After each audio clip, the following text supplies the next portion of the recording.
এইটা হচ্ছে এই পৃথিবীর সবচেয়ে বড় যাত্রীবাহী জাহাজ।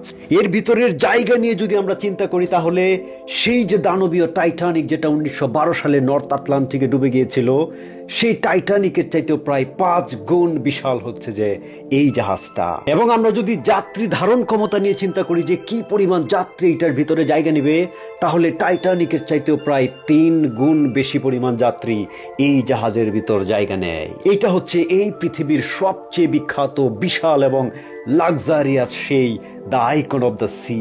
এবং প্রায় $2 বিলিয়ন খরচ করে ফিনল্যান্ডের একটা কোম্পানি মায়ার তুর্কু, যেটা জাহাজ বিল্ডিং এর জন্য খুব বিখ্যাত, সেই কোম্পানিটা এই জাহাজটা তৈরি করেছে। তবে এই জাহাজটা তৈরি করেছে মূলত the royal Caribbean international company, যারা মূলত মার্কিন যুক্তরাষ্ট্রের ফ্লোরিডার মায়ামি থেকে শুরু করে ওই ক্যারিবিয়ান অঞ্চলগুলোর যে বিভিন্ন দ্বীপ এবং অসাধারণ সব ভ্রমণের জায়গা, সেই সমস্ত জায়গায় প্যাসেঞ্জার নিয়ে এই জাহাজটা ঘুরে বেড়ায়। এই জাহাজটা লম্বায় প্রায় 1200 ফিট এবং এর টোটাল ওজন হচ্ছে প্রায় 2.5 লক্ষ টন। যেখানে সেই যে দানবীয় টাইটানিক জাহাজ, সেইটার ওজন ছিল মাত্র 52,000 টন।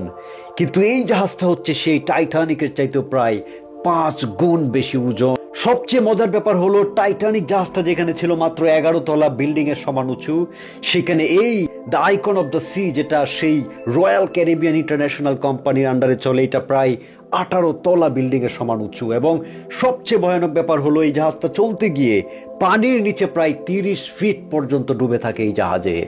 এই জাহাজটা প্রায় 7,500 প্যাসেঞ্জার এবং 2,500-এর মতো ক্রিউ এবং জাহাজটা যারা পরিচালনা করে সবকিছু মিলিয়ে প্রায় 1,000-এর মতো মানুষ ধারণ করতে পারে। এবং এই বিশাল পরিমাণ মানুষের থাকা, খাওয়া, পয়ঃনিষ্কাশন, রিল্যাক্স করা, এনজয় করা, খেলাধুলা করা, সব কিছু মিলিয়ে এক বিশাল কর্মযজ্ঞ চলে এই জাহাজের ভিতরে। সবচেয়ে অবিশ্বাস্য ব্যাপার হলো, এই জাহাজে এমনও ফ্যামিলি টিকিট আছে, এমনও কিছু এইটার ভিতরে ফ্যামিলির জন্য হাউস সিস্টেম আছে, যেটার ভাড়া প্রতি সপ্তাহের জন্য প্রায় 70 থেকে 80,000 মার্কিন ডলার। তবে মজার ব্যাপার হলো, আপনি যদি কখনো সেই যে ক্যারিবিয়ান অঞ্চলের আশ্চর্য সুন্দর দ্বীপগুলো, সেইখানে যদি এই জাহাজে ঘুরতে চান, তাহলে আপনি $1,000 দিয়েও সিঙ্গেল টিকিট পাবেন এবং কোনো একটা দ্বীপ কিংবা চমৎকার জায়গায় সেই মার্কিন যুক্তরাষ্ট্রের ফ্লোরিডার মায়ামি থেকে শুরু করে ল্যান্ড করতে পারবেন সেই জায়গায়। আপনারা হয়তো বা টাইটানিক সিনেমায় দেখেছেন যে বিশাল টাইটানিক যখন ছুটে যাচ্ছে, মনে হয় যেন ছোট ছোট নৌকাগুলো একেবারে তার ঢেউয়ের কারণে ডুবে যাবে, অথচ সেই টাইটানিকের ইঞ্জিনের শক্তি ছিল মাত্র 46,000 হর্স পাওয়ার।